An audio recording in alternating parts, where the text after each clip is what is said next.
Okay. Yeah, as we say, I think we have everyone here. And let's see, I don't see Chad, but we'll get started. Yeah, why don't we start on per Dan's suggestion, thoughts and reaction. Oh, well, yeah, thoughts and reactions to the Canadian legislation. Glad I don't live in Canada. Yeah. Yeah, likewise. I haven't had a chance to go through them all yet. I was out fighting. Yeah, obviously that. the first thought is, sorry, Dave. we need to be focused on the United States regulations instead of Canada, but it's great to have that perspective and see what they're doing and if we can offer any advice to Canadians and so on. Yeah, that was my view, and I was looking for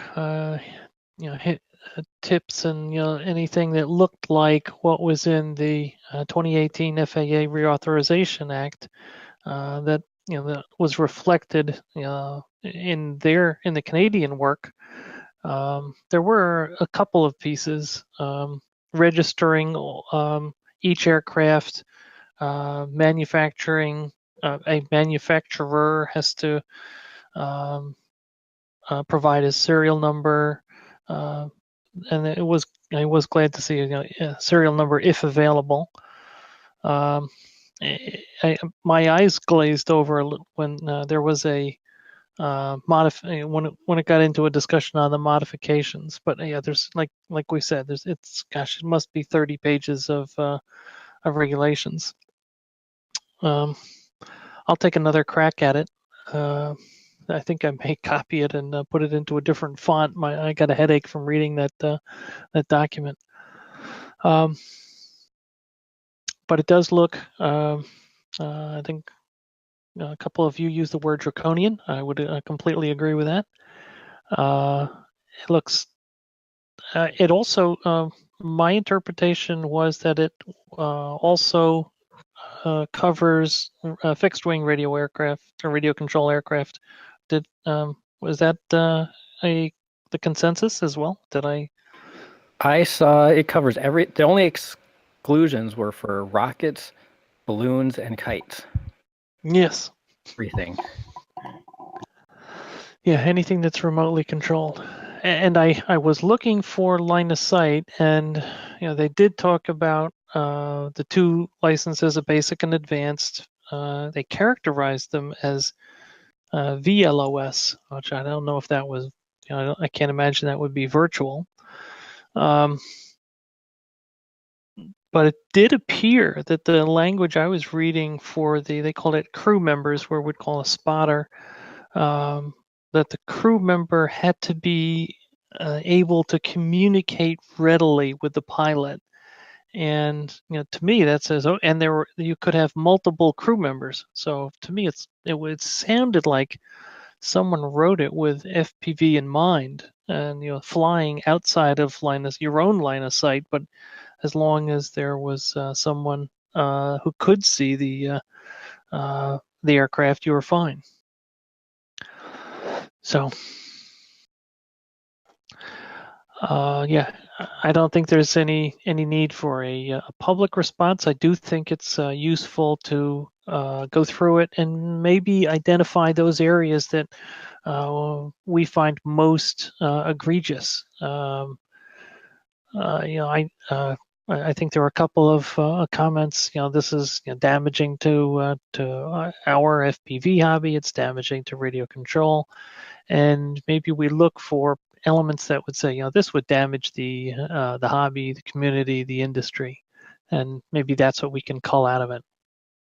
So, question, since I haven't read through it all yet, is there evidence that this was hastily written or like it's well thought out kind of language, or It does not look hasty, and they did there in the preamble there was a discussion that this piece of work was the result of extensive discussions with the industry, and then you read it and it's like, my goodness. So it looks carefully written by a couple of reasonably good attorneys. I mean that no disrespect. I mean it's carefully written and structured, just as you would imagine a reasonable piece of legislation would be written. And so it did not have a tossed together look at all.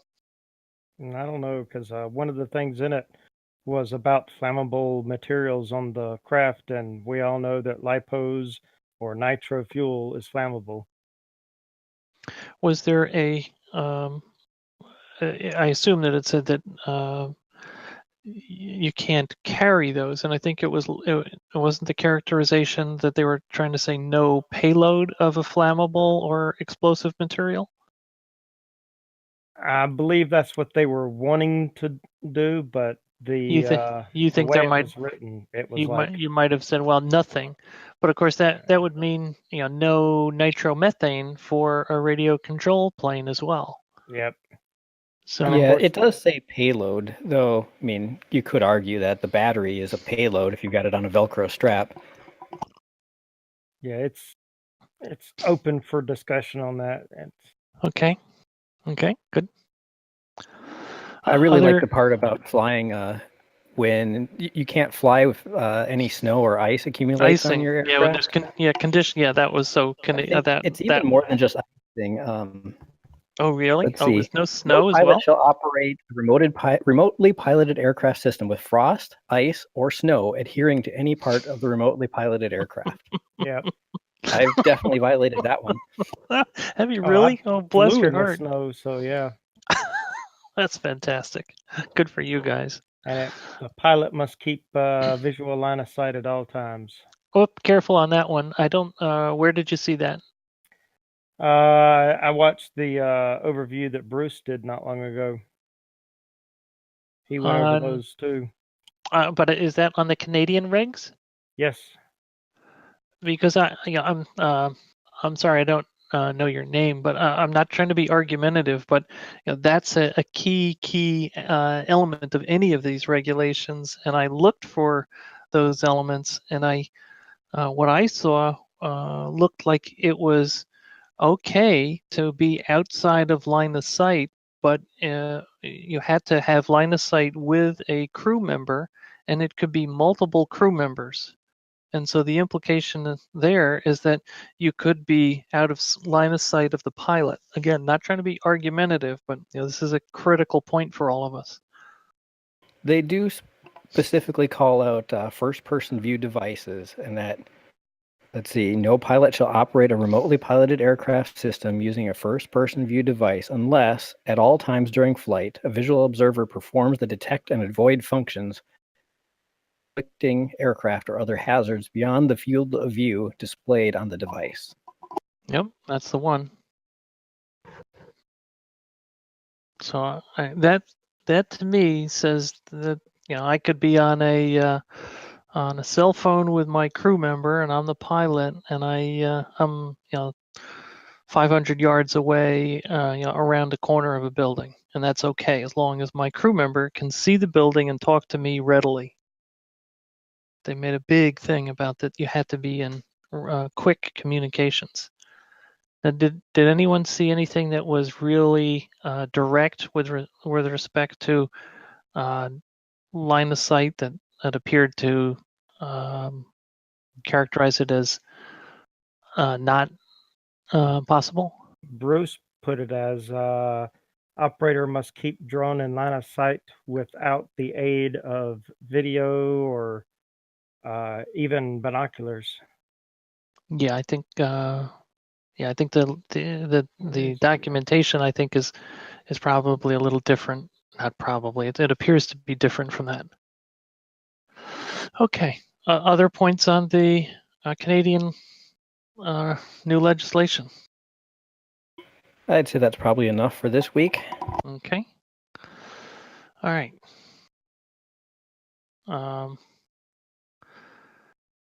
I had a good discussion on one of the things, or what I wanted to do this evening was talk about the remote identification and some of the safety items that AJ brought up.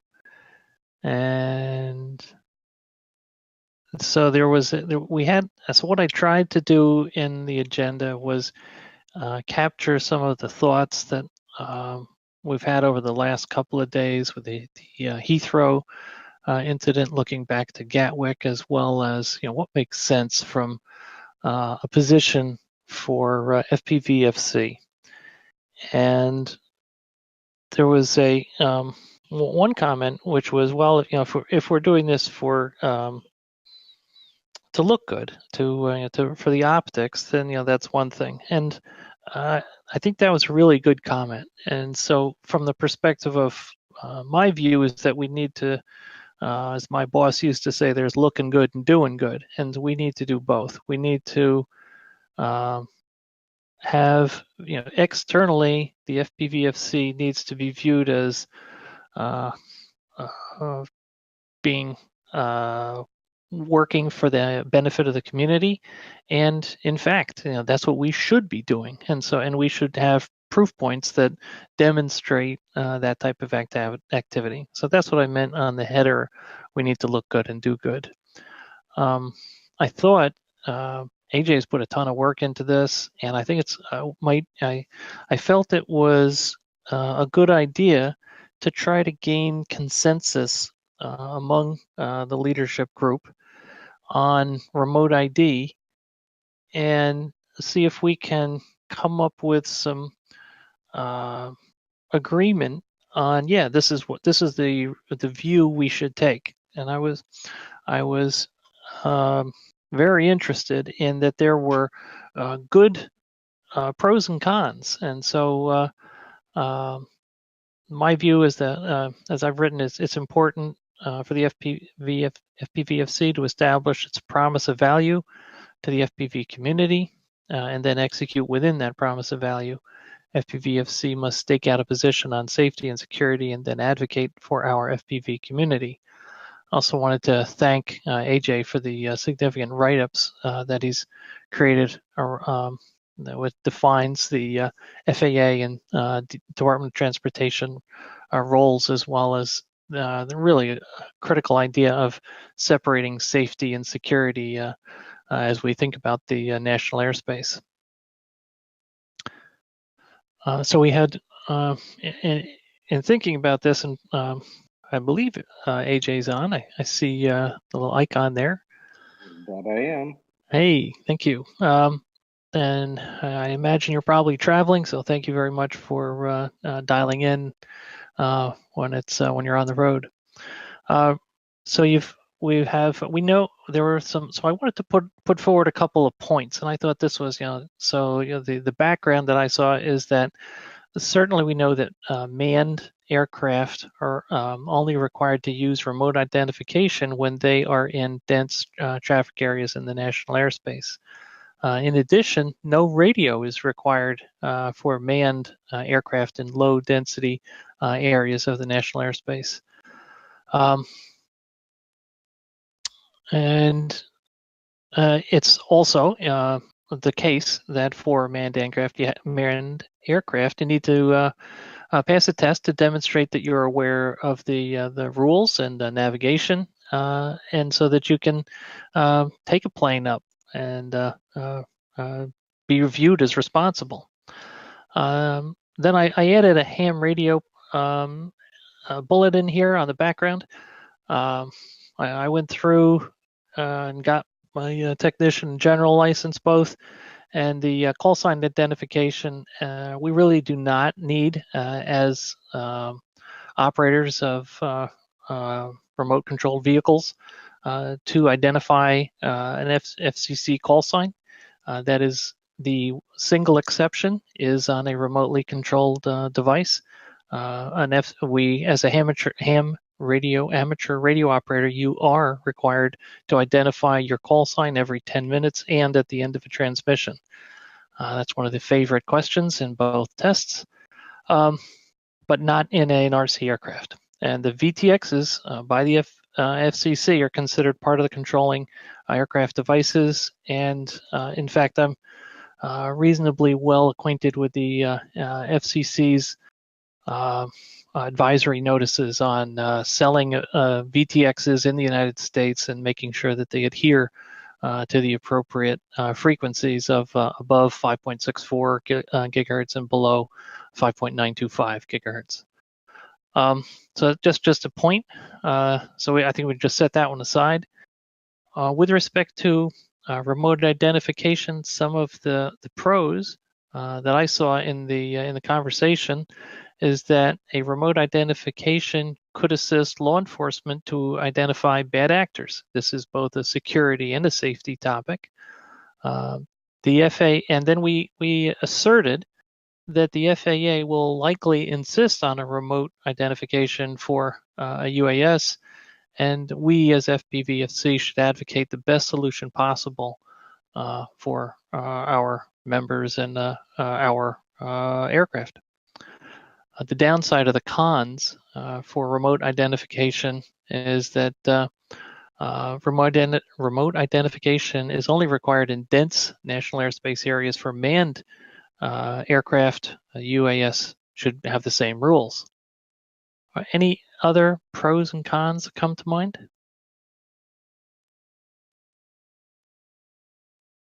I think that just about covers it for pros and cons. I think the big part for me is just being concerned about incidents like Gatwick and Heathrow, and whether they were real or not, it still sticks in people's minds, and it sticks in law enforcement's mind. So, like I said yesterday, it's not a question of if, it's a question of when and what kind. And if we can make it as unobtrusive and as cheap and foolproof as possible, I think we have a standing chance of getting something that's a little more palatable to the community. Mm-hmm. And I tried to capture that idea, and so the way I captured that was FPVFC desires UAS to be treated the same as manned aircraft with respect to RID, and then a sub-bullet on that. If remote identification is required for all UAS, the FPVFC proposes the RID identify the aircraft as a UAS as a hobbyist. And then I parenthetically added, do we want to distinguish between a commercial 107 certified operator and a hobbyist? Actually, I was talking with a friend of mine today while we were hiking, and one of the things that we came up with is, and I'm just using mine and Dan's idea as kind of a reference point. If we use the VTX and transmitter to or even camera information to display, hey, this is a drone.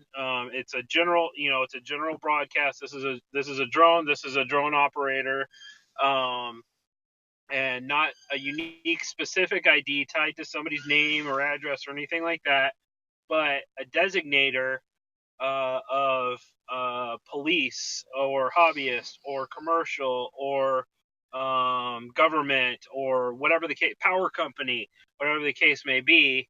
And those designations can only be installed, by the manufacturer or the writer of the firmware kind of thing, and with some kind of evidence saying, like when you go and buy a certain kind of firearm or something, you submit evidence that, hey, I'm a law enforcement officer, and it allows me to buy this. Same thing with when you're submitting to, for a designation. Generally, they're mostly going to be hobbyists, but for those other entities, and it'll allow law enforcement or whoever is looking at that preamble or that signal, what kind of drone it is, who it belongs to, and incidents like Gatwick, hey, it's a police drone and not a hobbyist. So let's contact the right people and figure out what that drone's doing, and let's get it out of the air, kind of thing. Yeah, I like the thought.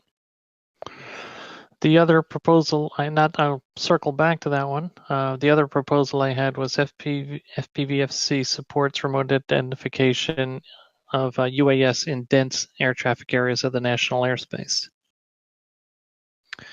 That's to me, there's strength and precedence, and I think we've got that with existing laws for manned aircraft. So is Zoe, Stephanie, I think you're on. You have a reaction to these as a proposal? Stephanie's been posting in the general chat since her microphone's not set up. Stealth, and so she can talk through my robot. Stymie said I can only type LOL. That works. Stymie said That's great. Oh no, what have I done?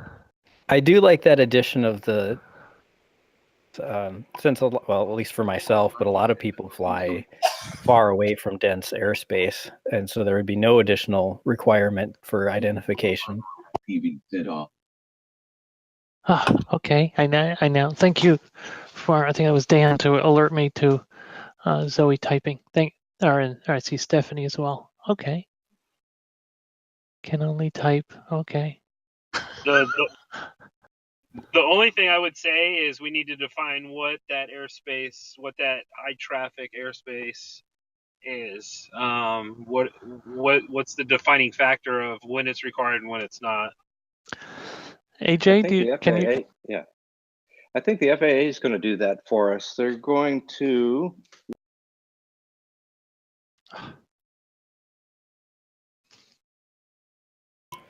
Did we lose him? Yeah, Okay, We there we lost go. an AJ. Okay. That was I abrupt. just switch over. As long as I see the green circle, I know I'm transmitting. yes. I think the FAA is going to define that for us.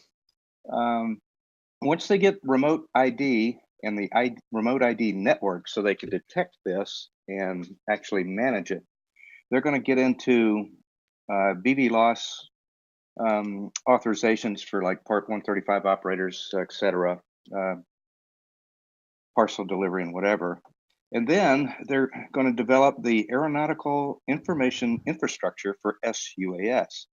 So, and on the other side of that, it says consistent airspace rule applicability. So part of that means once they get into the aeronautical information infrastructure, they're going to define what and where we can fly and what are the certification and equipment requirements. So I think they're going to take care of that part for us. So what I'd like to see us do is carve out, like put it in the 349 exemption. I'm sure it'll have to be done differently, but you never know. These changes are going to be, a year or more down the road at least, and it'll give us time to get in and influence how they implement these things. I'd really like to see a carve out for hobbyists in as much airspace as possible. So, are we suggesting that a desirable carve out for a hobbyist would be no RID, period? And then the first fallback position would be no RID, where it is also not required for a manned aircraft, and that would probably be enough. Is that where? Go ahead. I would also say that we need to, if we're going to require remote ID, if they are going to require remote ID, that we make it as what's the word I'm looking for? Specific. Non-specific and easy to implement. So what we don't want is a $250 part on every quad that somebody's required to buy just to make it flyable. Does that make sense? Yes, I'd rather see something that we can update via firmware at free of charge, but required by law to either sell or fly. That is non-removable, as in if you try it, will brick your receiver, brick your VTX, whatever the case may be, but non-specific to the operator, just identifying it as a unmanned aircraft.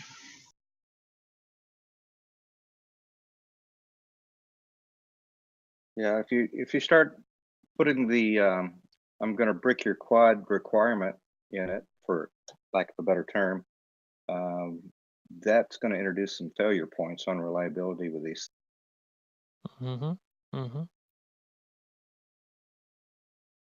Okay, so I captured that as recommendation for a 349 carve out. No, all right. As opposed to bricking your quad, you can just make it a sales requirement for being able to sell those particular parts in the United States, something like that. And make what a requirement? If make the firmware, the firmware that transmits that signal saying this is a drone and this is a drone operator, make that a requirement on those specific pieces of equipment for sale in the United States. So you have to have it in order to sell it, basically. Mm-hmm. Mm-hmm.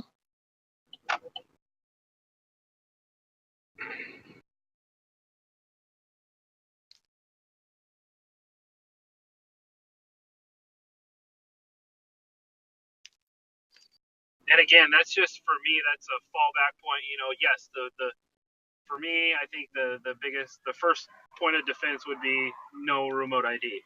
Mm-hmm. Second is if we're going to do remote ID, this is how we should do it and make it as non-intrusive as possible in the hobby. It can't be an undue burden for the hobbyists or our equipment. Thank you for clearing that up. I was looking for that. Okay.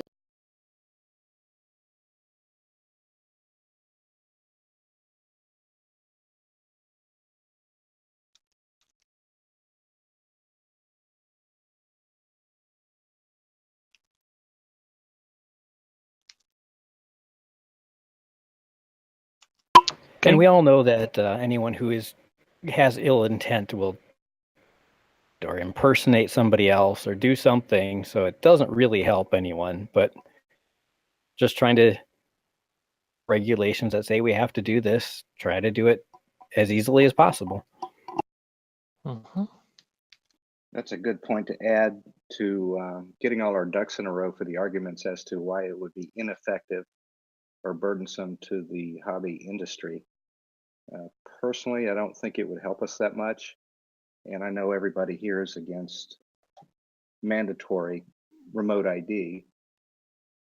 As a hobbyist, the FAA will require this eventually for, like right now, we're all in one big bucket. So they're going to require it for everybody so they can get their unmanned traffic management system up and running. Mm-hmm. And we'll be operating under the 349 exemptions. So I'd like to lump as much airspace under that as possible with as much freedom as we currently enjoy. Yep.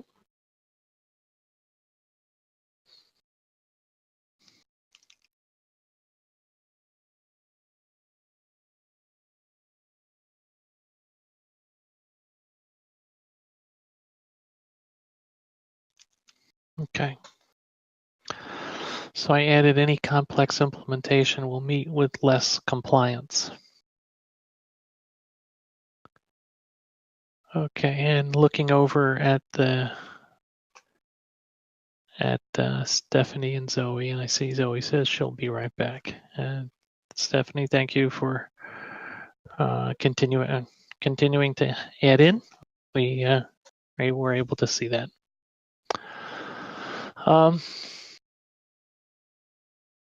Good. So part of why I was keen on this evening is that I rewrote, as you all know, I rewrote the press release and potentially response to Heathrow now, and I wanted to look at what happened at Heathrow. I wanted to look at the fallout, and so I quick finished up and got the last quote.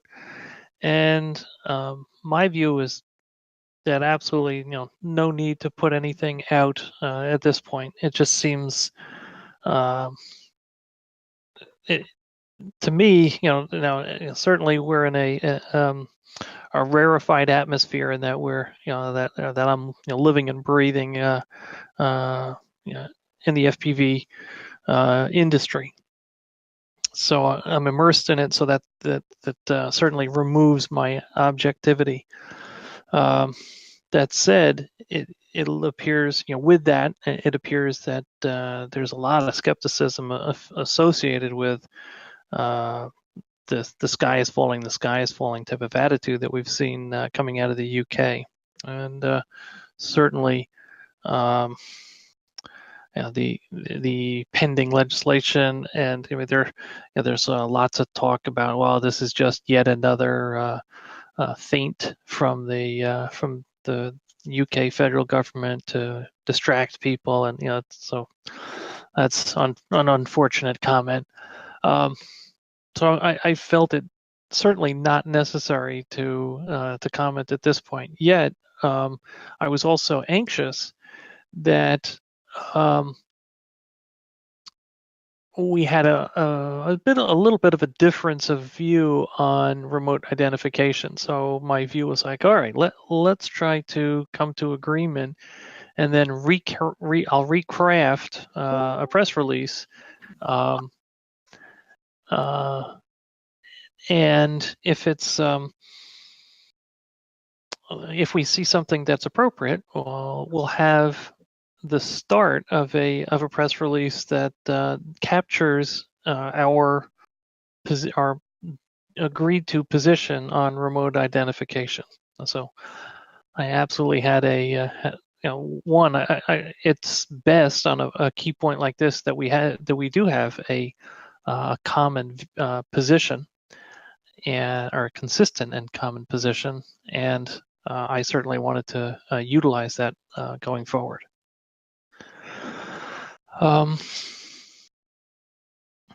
Those are the two topics I had this evening. I also, before we wrapped up, I wanted to nail down a time that we could get back together and spend some time on the immediate time frame, and in particular, obviously the 30, 60, 90 day is the overall heading, but specifically in talking about the FPV-FC guidelines that we've written.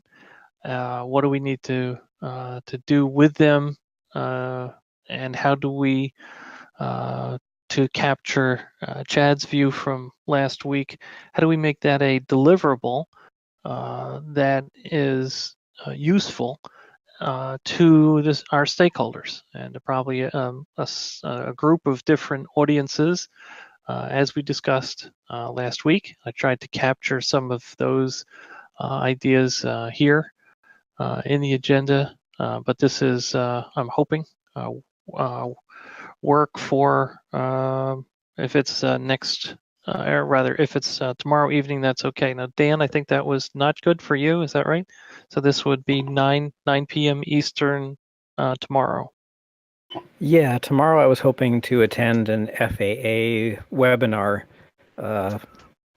Cool. Josh, when's a good alternate time for you? Are you? Thursday evening, Friday evening, Saturday, Sunday. I'll make do anytime. Okay. What's the earliest that's without being crazy? What's a good time on Saturday for you? Since I think I keep forgetting. I apologize. I know you're in Arizona, but you're 2 hours, or you're on Mountain or Pacific. And I know Arizona doesn't change. Yeah, we're on Arizona time. I know. Yep. Right now I'm on Mountain time though. Okay. So it's 2 hours. 2 hours from the East Coast. Yeah. Okay. I'm off on Saturday, so I'm open whenever. I'm okay at 7 o'clock in the morning, or 9 o'clock at night. So no big deal. Okay. I'm my brain works a little better in the morning. We'll leave it at that. If you could do 8, that's 10 for me. Does that work for everyone else? So 8 a.m. That would work for me. Mountain. It's a tad early for Zoe if she'd like to join. She's okay. I think she may not be back yet. Let's see. Okay, thank you, Stephanie. 9 a.m. Central, so that's 10 a.m. Eastern. Good.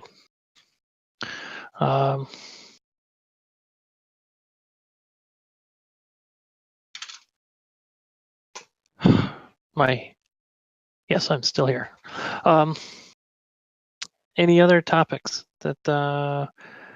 Let's see. I would like to know if how Stephanie's doing on merch, but let's wait until that she's got a microphone that's functional.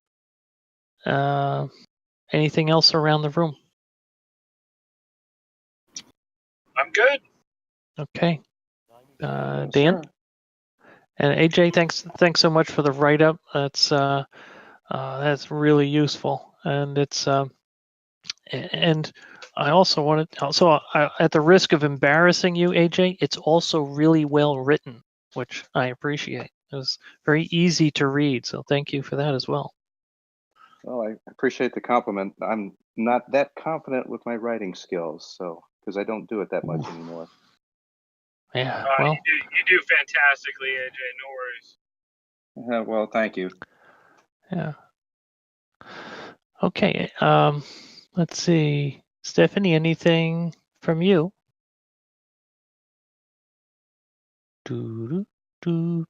Okay. Bless your heart. Thank you for bearing with us, Stephanie, and typing in responses. Let's see. Dan, did I ask?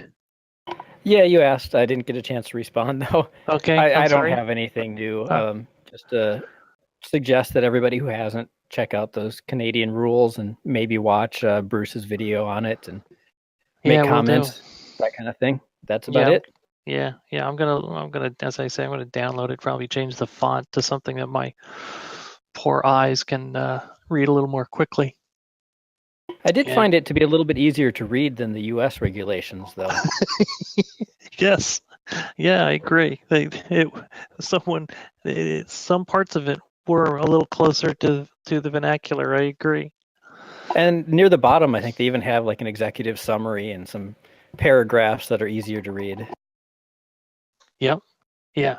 Yeah. Our American legislators like to be a little long-winded and very ornate with their wording. Yeah. Yeah. Good characterization. Great. Stephanie, I'm looking at your note. That's perfect. I'll be around. You want to ping me any, let's say 9. Okay. Yeah. Okay. Yeah, whenever. And I see a couple other folks who have joined in, and Scarecrow FPV. I think I know who that is. An artist and photographer extraordinaire. Thank you for joining. Okay. I think that that may conclude this evening. A little shorter than regular. Let me see. We got someone typing. Okay. Yep.